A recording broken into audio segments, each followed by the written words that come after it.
And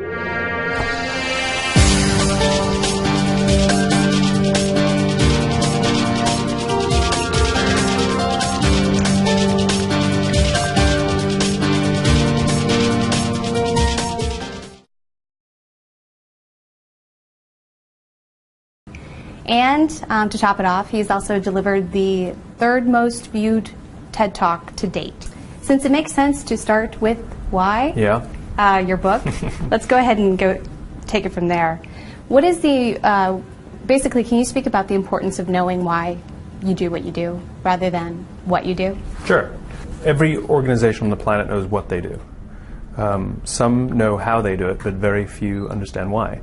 And at the end of the day, every single organization, even our own career, always functions on these same three levels. It's a biological constant. It's just how our brains take in information and we make decisions. And so you have to know all three. But the problem is most organizations don't know why. And what I've learned and spoken about and written about is that those few organizations, those few CEOs who truly understand why their company exists, and this has nothing to do with making money, that's a result. But literally, why do we need their company to exist? Because you can buy whatever they sell somewhere else, usually. Those are the companies that tend to last longer and outperform their competition. When an organization or when a company is just starting, how do they define why they do what they do? Well, why at its core is an origin story. The best companies are ones where the founder or a small group of founders personally suffered, or someone close to them suffered something. They couldn't get something, or they had to overcome something. They couldn't find another market, and so they produced it themselves.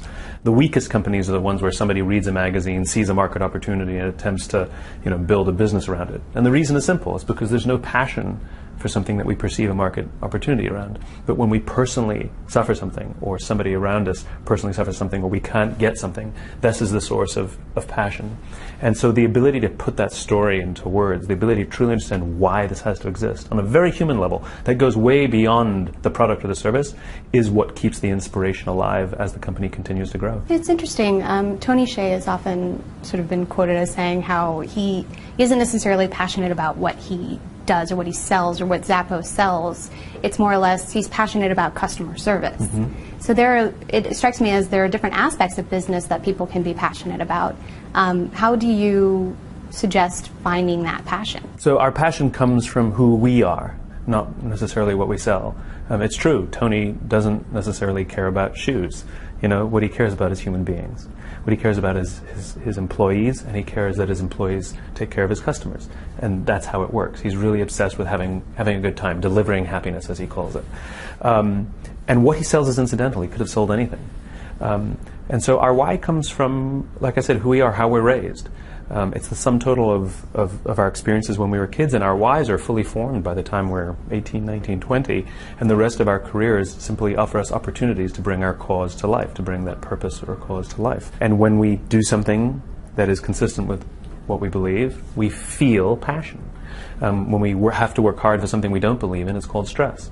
You work just as hard, if not harder, when you're passionate than you are when you're stressed. The difference is one of them, it feels good, and the other one, it doesn't.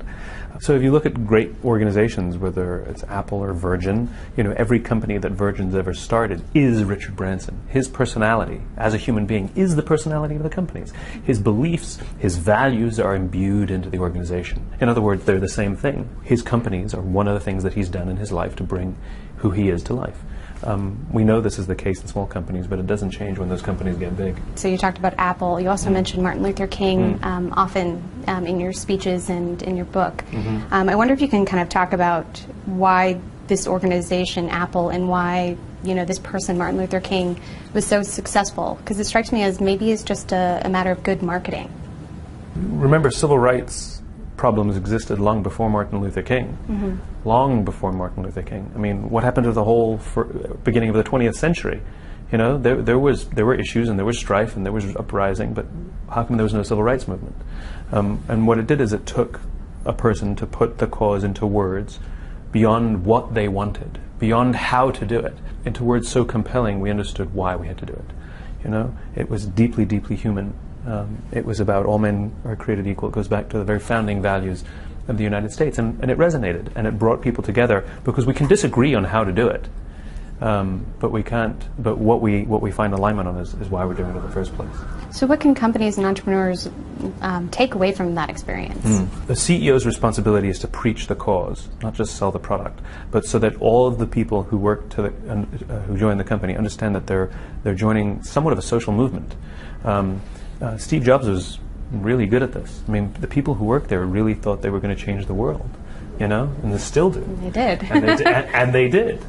And that was a credit to Jobs preaching the cause and preaching the cause. And if you go back to the origin story of Apple, here was this new technology called the personal computer. And Jobs was a populist. He believed in power to the people. And he believed that this technology could really empower a human being to stand up to a corporation. And that would never happen unless they made it simple to use. So it wasn't just about simplicity and design. It was about giving power to people. And if you've noticed, since the dawn of Apple to this current day, they only have individuals in their advertising. One person rising up, that old 1984 commercial of one person running into this Orwellian scene. It's one person dancing with an iPod. It's I'm a Mac, I'm a PC. It's really about the individual and about empowerment. Had Apple started in the 90s, it would have been a dot-com. It would have been an online. It just happened to be the technology of the day. It had nothing to do with the technology. It had to do with his own personal beliefs, and the technology was simply a means to an end. And this is what gave them the power to diversify their portfolio as well, which is it was never about the product in the first place. It was always about the people. So it sounds like it would be rather hard, from the way you kind of put it, to learn entrepreneurship or to learn how to be a leader. Leadership is a skill. Leadership is a practicable skill. And it's rarely taught, unfortunately. And when it is taught, it's not taught well. Most of the MBA programs don't really teach leadership. They call it leadership, but they teach management. Leadership is this really, really sort of sophisticated change in mindset. When we're very junior, the only thing we have to do is be good at our jobs. And they teach us how to use the software or use the technology so that we can get good at our jobs. They give us training. Some people get advanced degrees in how to do the job, accounting or whatever, And if you're really good at your job, they'll promote you. And eventually you'll get promoted to a position where you're now responsible for people who do the job you used to do. But nobody teaches us how to do that. Mm-hmm. And this is why we get managers, is because the people who are now put in charge of us are actually better at the job than we are. That's what got them promoted, and they can't help themselves. And so we have to go through this transition. Some people make it slowly, some people make it quickly, and unfortunately, without training, some people will never make it. We have to go through this transition where we are no longer responsible for the results. We now become responsible for the people who are responsible for the results. We're no longer responsible for taking care of the customer. We're now responsible for the people who are taking care of the customer. This is what leadership is. And it's a practicable skill, and it's the same thing as becoming a parent. Your lifestyle will change, and now everything is centered around taking care of another human being. That's what leadership is. Entrepreneurship is different. I've had these discussions and debates with people whether you can teach entrepreneurship. There's a huge difference between being an entrepreneur and being a small business owner. Not all small business owners are entrepreneurs, and some entrepreneurs own huge businesses. Richard Branson's an entrepreneur. He owns 300 companies worth multiple billions of dollars. Mm-hmm. He's an entrepreneur. So let us not confuse small business owner and entrepreneur. A small business owner owns a small business. An entrepreneur is a problem solver. It's the way they see the world. They see the world differently. And I would debate whether we can teach that. I think we can teach some of the skills of building a small business, but the jury's still out for me whether we can teach entrepreneurship. Uh-oh. I'm sure all the MBA programs across the country are going to love that one. Okay, so let's skip ahead to your next book, your latest book, Leaders Eat Last. Leaders Eat Last, yes. So in the book you talk about the need for safety and how important that is to organizations. Mm-hmm. And sort of, obviously it's controversial because, a lot of companies, they often need to do cost cutting or, things like make tough decisions where employees inherently don't feel safe. Right. I wonder if you can kind of talk for a little bit about why it's important to make employees feel safe and how to do that. Sure. I was witness to a scene that played out at an airport. One of the passengers was boarding the plane, but they attempted to board the plane before their group number was called. And that was you, right? It could have been. And the gate agent treated them like they had committed some sort of crime. Step aside, sir. I haven't called your group yet. Please step aside until I call your group. And so I spoke up and said, why can't you talk to us like we're human beings? And she looked me in the eye and said, sir, if I don't follow the rules, I could get in trouble or lose my job.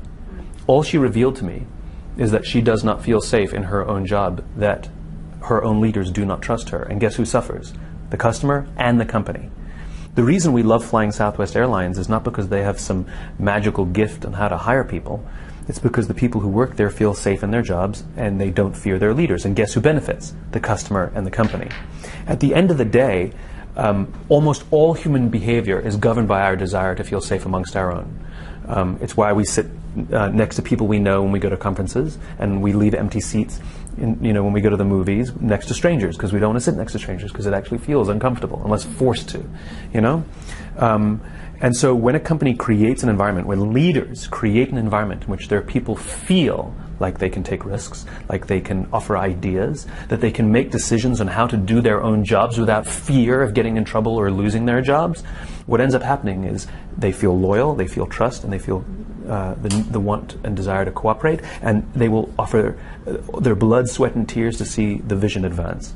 When, however, the leaders create an environment where we fear for our jobs, we fear getting in trouble, the natural human reaction is cynicism, paranoia, mistrust, and self-interest. We literally create environments in which people would rather put themselves ahead of the organization. If you work in an organization where it is standard practice for people to send a CYA email after every decision that's made, that is a result of the conditions created by the leaders, where people are forced to take time and energy out of their day away from advancing the company in order to do things to protect themselves from their own leaders. That's what's happening. Mm-hmm. If you work in a company where it is standard practice for people to keep folders of all the great things they've done in their jobs, just in case they need it, that is a sign that they're taking time and energy away from advancing the company's interests to protecting themselves from their own leadership. That's what's happening. And this idea of layoffs is only a modern occurrence. Mass layoffs as a means of balancing the books did not exist in the United States prior to the 1980s. It was part of this movement for shareholder supremacy, and it absolutely destroys the fabric of an organization. We're going to tell a human being to go home and tell their family that I can no longer provide for our family because the company had to balance their books this year. And by the way, many of the companies that employ layoffs aren't always losing money. Sometimes they're doing well. They're just using it as a means for cost cutting. And if they're public companies, the problem is they have layoffs and the stock price goes up. So they're actually incentivized to do it, which is madness. Mm-hmm. And forget about the people who lose their jobs. Think about the people who keep their jobs. Now they have to come to work the next day with the full knowledge that this is not a meritocracy, with the full knowledge that at any time the company values an abstract number than they do more than their lives. You cannot get innovation out of a system like this, because people biologically react to that environment, and they will not put the organization's interests first, they will not put the leader's interests first, they will not take care of each other, they will take care of themselves. Let's talk about actual sort of tips on how to do this sort of thing. Like how do you avoid layoffs? No, how do you show that you care? Can offer a trusting environment? So, especially if you're just starting out and people don't really know you exist. Sure. So for small businesses, their survival depends on the willingness of the people who work there to commit to helping build this business. It is the most difficult thing in the world with the overwhelming chance of failure. So why anybody would want to do it is madness, Right. And that entrepreneur, that leader, should understand that their very success or failure depends on the willingness of their people to help them succeed. And so when they treat their people or tell their people that they're disposable, then those people will never give their all, and they'll always have one foot out the door just in case. Not to mention the fact that the churn is destructive to the organization, and the ability to then hire, it becomes very expensive because you have to keep paying higher and higher salaries. Well, we all know that we shouldn't do that, but what should we do? Correct. So what we should do is tell our people that we're committed. First of all, you hire slowly. You hire well. This whole idea of hiring quickly, getting the right people on the bus. The problem is which bus? How do we know that the driver's going in the right direction? Right. This is what why is. That we've got a purpose, a cause, a belief, and I have a clear sense of where I'm going. That has to come first. It's not just moving people on and off a bus. And once we get people, we commit to see them be at their natural best. So little things like when somebody makes a mistake, instead of screaming and yelling, you say, all right, let's try again. Mm-hmm. When you create an environment where somebody feels like they can come ask for help. The leader has to tell the truth obsessively. They cannot lie and spin things to the company. They have to be brutally honest all the time, because by creating an environment of honesty, that means the people themselves will be honest. The leader sets the tone. If the leader lies, the people will lie. If the leader spins, the people will spin. If the leader's brutal with the truth, and by brutal I don't mean they have to be mean, I mean they have to be super honest, then they'll create an environment where everybody's honest and say, I screwed up, I need help, which is so much more helpful than waiting until something breaks. What about, I know you've talked a bit about sort of the lifetime employment idea. Yeah, there's a company in New York City called NextJump, and they're a tech company, remarkable company, and every year, near the end of the fiscal year, the CEO, Charlie Kim, would notice that the tone inside the office would change, and productivity would sort of flatten. And so he asked, why is everybody nervous? And they feared that if they didn't make the numbers, that there would be layoffs. So to avoid that feeling in the office and that change of environment, Charlie decided that from this day on, if you work here, you have lifetime employment if you want it. You can't get fired from NextJump for performance issues. Just like if your kid comes home with a D on his report card, you don't put the kid up for adoption and find a smarter kid. You get the kid a tutor. Well, isn't that only sort of attracting, I hate to say it, but sort of attracting and retaining dead wood, potentially? If you hire bad employees, then yes. They spend 3 months. It takes 3 months to get a job at NextJump. They hire unbelievably slowly, and they don't just look at your resume. They're not just interested in what you've done and where you worked and what your skill set is. They have a term for it. Toxic geniuses, I think is what they called them, where you hire these brilliant people who are absolutely destructive to the organization because they're cancerous. In other words, they don't fit the values. And so they're very interested in humility. And so they screen for things like character, and they screen for things like humility and honesty in the interview process. So you could have a fantastic resume, but if you fail those tests, you won't get a job at NextJump. They're very careful who they adopt into their family. If you run a big, powerful company, it's easy to attract these sort of high-achieving employees. How do you attract? Sometimes. Well, no, I can't. Let's be frank here. Google doesn't have a hard time hiring people. How do you go about attracting these sort of high potential employees? Sure. So offering people a purpose or a cause, something they can contribute to, is the single most powerful thing in the world. Just as a sort of a counterpoint, when all the big banking CEOs were brought up, for testimony in front of Congress, Congressman asked them, why do you have to pay these disproportionately ridiculous salaries? And the answer was to attract the best talent. But that's just fundamentally not true. If you start with the great salary, you attract people who want great salaries. But if you offer people the opportunity to change the world, create a new world order, change the way we do business, which is what Virgin does, it's what Branson did, it's what Jobs did, it's what the early days of Sam Walton did, it's the early days of what Microsoft did. They all offered people the opportunity to come and do something bigger than themselves, and you attract people who would rather do something bigger than themselves, and then you pay them fairly. And so this goes back to the concept of starting with why. I'm pretty sure a lot of people are swayed by the paycheck too. Yes, and it is a temporary thing. Many of us in our careers have taken jobs for the paycheck, absolutely, and there's a point in time where it won't be worth it. Mm-hmm. There's a point in time where no matter how much money we're making, we don't enjoy our lives. And I've met so many people whose entire careers have been judged by paycheck to paycheck to paycheck, and then at 35 or 40 years old, they hate their lives, they're depressed, and they literally have no way of getting back on track because they took the money every single time. And I know people who took the job because they felt like they wanted to be a part of something. Usually they don't bounce around as much for one, because they create a family and they join a family. But if they do move, they eventually make up for those losses in money because they're so good at their job, because they're so passionate about it. So it's the choice to take a job is simply for short-term gain, for both company and employee. Well, I've been wanting to ask you this question. So Colin Powell has written about the need to grow leadership from within. Yeah. Because for obvious reasons, the military doesn't really get to pick and choose who they hire. Can you speak about sort of how you can go about growing leadership from within? Yeah. So like I said, leadership is a teachable, learnable skill that's usually not taught. And like a good parent, if we commit ourselves to the growth of our own people, then what we're doing is growing leaders from within. There's this, people falsely believe that companies have an advantage because they can hire and fire and folks like the military can't. A, you're assuming that they're hiring and firing the right people, and B, but what are they coming for? At least in the military, everybody took an oath and they're there for some higher purpose. In other words, they have that in common.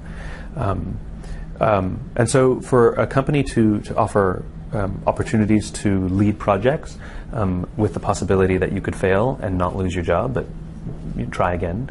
This is one of the hard things about being a leader, which is when everything goes right, you have to give away the credit, and when everything goes wrong, you have to take the responsibility. We put people in positions that maybe it's too soon, but then we also want to take bets on people and see if they can do it, to give people control over the decisions they make. One of the quickest ways to undermine the growth of your own people is to feel the need to reply to every email. Executives or CEOs who on the weekends, at night, when they're on vacation, when they're at conferences, are taking any time they can to reply to every email. Nothing says I don't trust you than the need to respond or demand that you approve every decision. The more accountability we offer people, the more they rise up to the occasion. The more we refuse to give them accountability, the lazier everybody gets, because why do I need to? You're going to make all the decisions. What else can people learn from the military? Entrepreneurs. It goes back to that sense of taking care of people. If you think about how we refer to the people with whom we work, we call them colleagues. Sometimes they're friends, occasionally. Co-workers, yeah. In the military, you have brothers and sisters. That's the intensity of the bond. The intensity of the bond is about brotherhood and sisterhood, and it's not just in combat. It's exaggerated in combat. But it's the feeling that we all signed up for something bigger than ourselves, and we want to see that cause advanced, and we're willing to sacrifice our own interests to take care of each other and advance the cause. Companies can offer that same thing, and the best companies do. Like I said, they have a sense of purpose or cause, and that CEO really sees themselves as the preacher, as the one who would stand on the steps of the Lincoln Memorial and give a dream speech. I have a dream of a world they imagine, and ask the people to help build it. You talk a lot about, building, the great man idea, and the importance of leadership and cultivating leadership among your team. What's so bad about managers? Does anyone wake up in the morning and want to be managed? Do you wake up in the morning and say, I want to go and I want to be managed today? No, we want to be led. I don't. We'd like to be led. Right. So why would you cultivate something that nobody wants? Nobody wants to be managed. We want to be led. And well, you can make the argument that some managers are also leaders. Some leaders are good at managing. You can manage systems. You can manage structures. You can't manage people. And by the way, you can't lead a company either. You can run a company. You can only lead people. Leadership is a human enterprise. Management is a structural enterprise. It's an operational enterprise. And so if we manage people, we're treating them like a machine. That's what management is, We happily want to be led, but we don't want to be managed. So the idea of cultivating manager, nobody wants to grow up to be a manager. When you grow up, I'd like you to be a manager. We want to grow up and be leaders.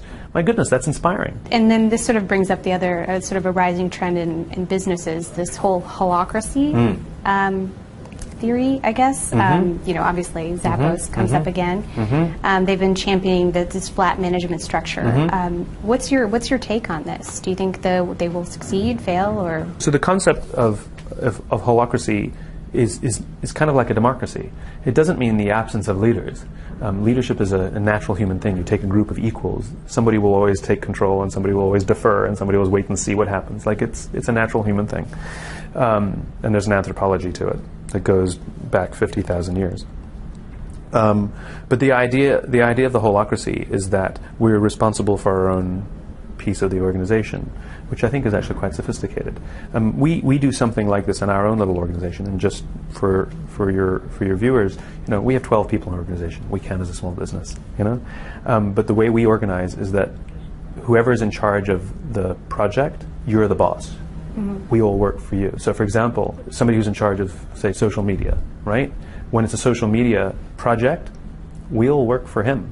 And so he can call me up and says, I need you to do this, and I need you to do this. And I'm like, okay, I work for him when it's that thing. So that's how we organize it. For us, the leader is the person who's taken responsibility and accountability for whatever needs to get done, and the rest of us have to work to see them be successful. And the fantastic thing about that is when you're the boss, it's amazing how people rush to help you be successful, because we've all committed to each other's success. Right, because you're the leader at different points in time. I'm a leader at different points in time, but not always. Right. And then I'd love to have you talk about the Tea Party. Oddly enough, it's this leaderless movement. It's not leaderless. This is what they claim. Yeah, so leaderless movements tend to fizzle and die. The leader is the one who blazes head first into the unknown with a vision of what is ahead. And if no one has a vision of what is ahead, then we all rush into different directions, and the group disperses. This is what happened. This is what happened to the 99% group, which is they had a message. It was actually a resonant message. It resonated with the people in America, especially after 2008, and they blew it because they were so preoccupied with being leaderless that that it was all over the place. Now, there were sort of quiet leaders in there, but at the end of the day, it went in 1,000 directions and had 1,000 ideas, as opposed to one dream. Can you imagine, Martin Luther King having no dreams, just a crowd? Right, right. No dreams. No, I could see why one would be more successful than Yeah, leaders are good. They can stay. Okay, so as we mentioned earlier, you've had the third most viewed TED Talk ever. I wonder if you can talk about public speaking and why you think your chat resonated so much. So my talk resonated because it was human, and it was, for me, a personal truth. The concept of why was born out of personal struggle. I guess this goes back to the point I made right when we started about what is a good business or a good organization. It's based on something personal. I had lost my passion for what I was doing. I had a small marketing business, and people gave me advice like, do what you love. I'm doing the same thing and I don't love it anymore. Right. Follow your passion. That's my favorite one. I'm like, what do I do tomorrow? It's like it's right, but totally unactionable. And so this dark period that I was in, where I really hated waking up in the morning to do my work again, and was very embarrassed by it. I owned my own business. I made a decent living. I had great clients, and I was going to complain that I was unhappy. Right. I kept it to myself. And so it was a very dark place. And so I discovered this naturally occurring pattern that I called the golden circle. There's 3 levels: what we do, how we do it, and why we do it. And I knew what I did, and I knew how I did it, but I couldn't tell you why. And I became obsessed with it. And it was so powerful, and it restored my passion to levels I'd never experienced, that I did what anyone would do. I shared it with the people I loved. And so my friends started making crazy life changes, and they would literally invite me to their homes to share it with their friends. They would call all their friends, and I would stand in someone's living room in New York City and give this little talk. And people just kept inviting me, and I just kept saying yes, and it grew quite organically. And so when somebody said, you should give this TEDx talk, I said sure. I was always happy to share it with whoever would listen. And I think the reason, and there was no marketing behind it. The reason it spread is because somebody sent it to somebody they cared about, because it was always fundamentally human. Can you offer some sort of tips or strategies on how to command a room or stage? Sure. So the single most important thing to do when speaking is to show up to give.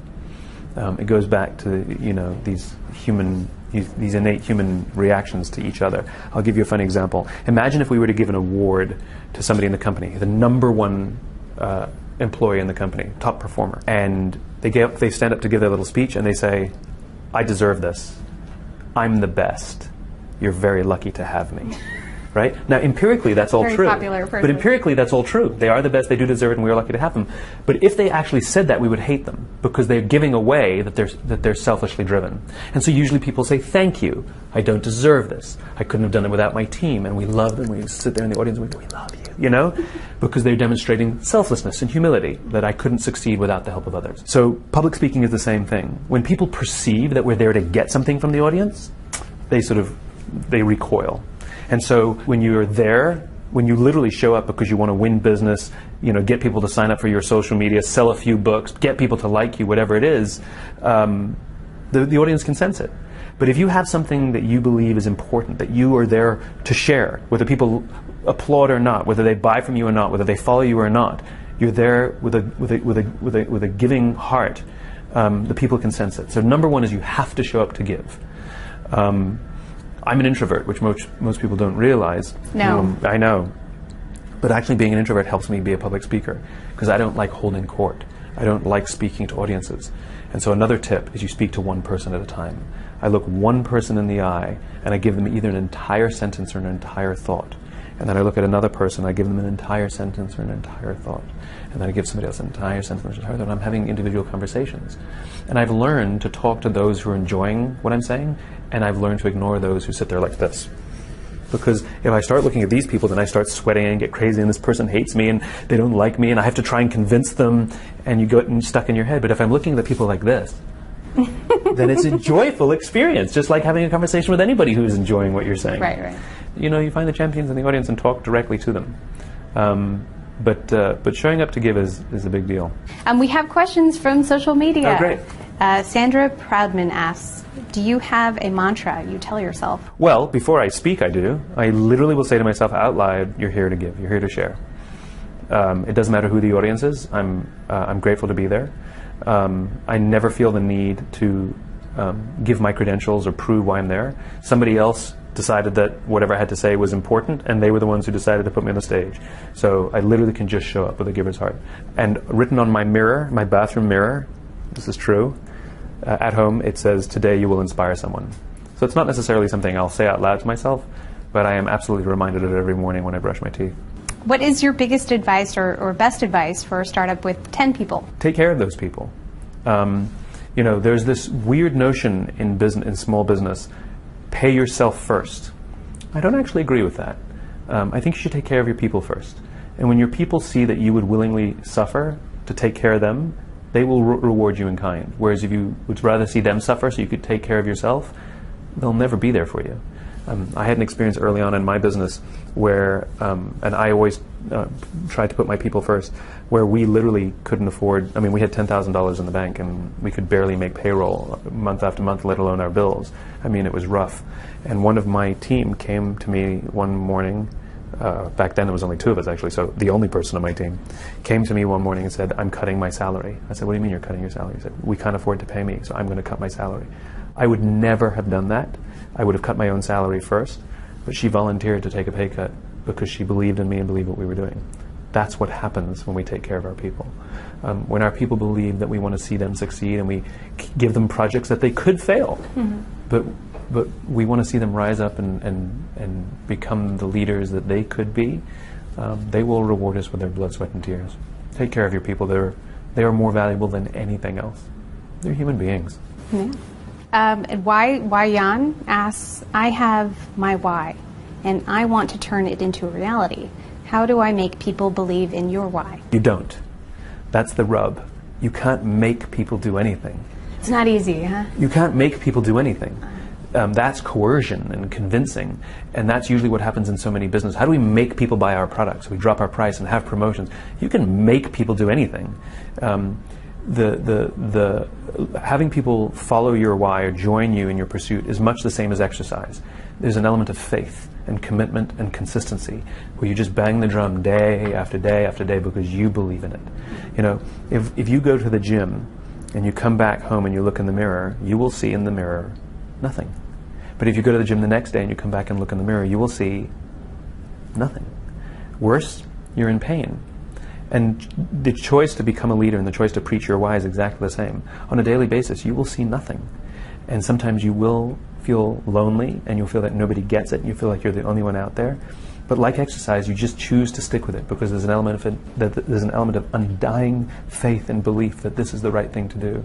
And you hone your message. It took me a long time to hone my message, to find the words that resonated with people. And I practiced and practiced and practiced. And all great leaders, Martin Luther King, Ronald Reagan, regardless, they practiced and practiced. And I would say yes to speaking opportunities when I probably wasn't prepared because I would practice and practice and practice. And I would practice in real meetings where the stakes existed. And you eventually get better at it. And you start to find that people walk up to you and go, "That's really interesting, I'd like to learn more." Mm-hmm. And I was also very disciplined about not trying to convince people. In other words, not trying to make people. So when somebody would say to me, literally I used to have these conversations, "Convince me why we should hire you," the answer would be, "Don't. I'm not the guy for you." Because I shouldn't have to convince anybody of anything. You're either inspired by my message, you want to join me, or you're not. So I look for the early adopters. So there's an element of patience and discipline, and it sometimes comes with a short-term liability, just like the exercise. Short-term pain. Subramanian Kalpathy asks, what's different in the way that millennials lead versus older generations? So leadership is leadership, and what generation we are doesn't affect whether we're leaders or not. My favorite thing that people love to tout to me is, well, millennials these days want to feel a part of an organization that has some sort of a higher purpose. Every single person wants to be a part of an organization that has some higher purpose. Millennials may just be talking about it more, mm-hmm. right? I think the challenge that millennials have in becoming the leaders that we need in this world is not entitlement. I don't think they have a sense of entitlement, by the way. I think it's a misreading of the tea leaves. I think what there is a systemic impatience. They've grown up in a world of instant gratification. If you want to buy something, you go on Amazon and it shows up the next day. You want to watch TV, you binge the whole weekend. You don't have to wait weekly. Mm-hmm. You want to watch a movie? Now. You don't check movie times. Even if you want to get hold of somebody, you just text them and you get a text back. You don't have to leave a message and 4 hours later someone will call you back. Everything is instantaneous. The problem is impact, change, and relationships are instantaneous. They take time. And what you start to see is millennials' impatience to wait for things to happen, to stick with it. They change jobs regularly. I talk to these wonderful, smart, hard-working millennials, and they've been in their entry-level job for 8 months, and they say to me, I think I'm going to leave. I'm like, why? They're like, I'm not having an impact.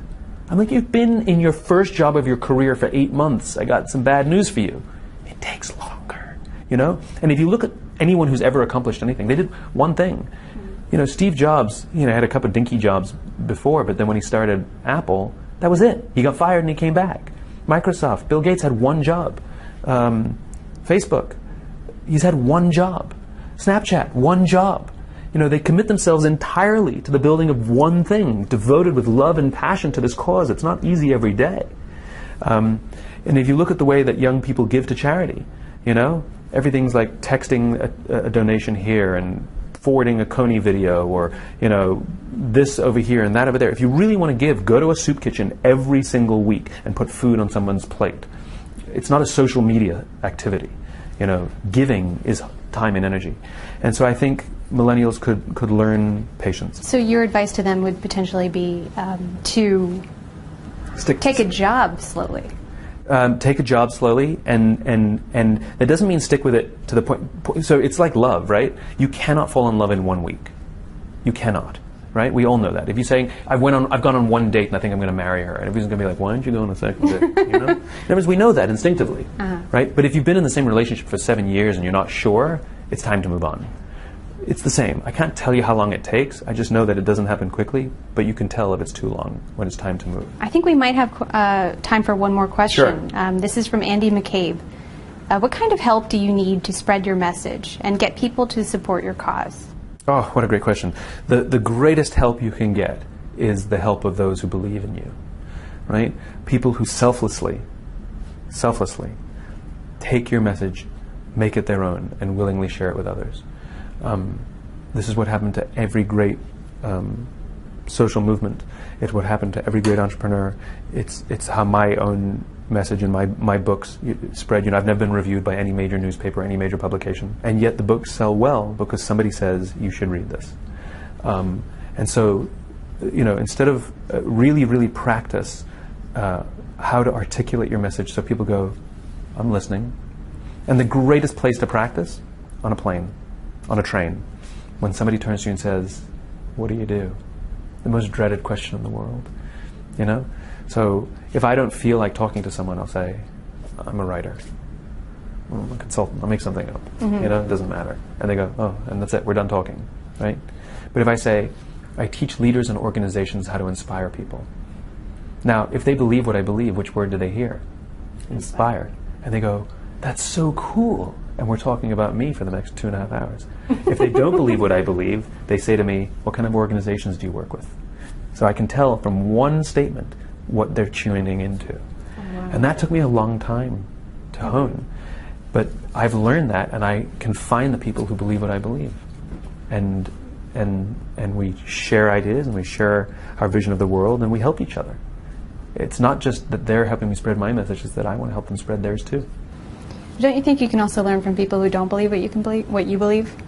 You can learn a lot from people who So I should spend time with compliment people. You. So what you're basically recommending is I should date people I don't have good chemistry with and become friends with people who don't share my values and I don't like. Precisely. But that is what it is. No, or at least convince them. That's it. Why convince anybody? I wouldn't want anybody to twist my arm. Why would I want to twist theirs? Mm-hmm. I adhere obsessively to the law of diffusion of innovations, which states simply that all populations sift across the standard deviation, the bell curve.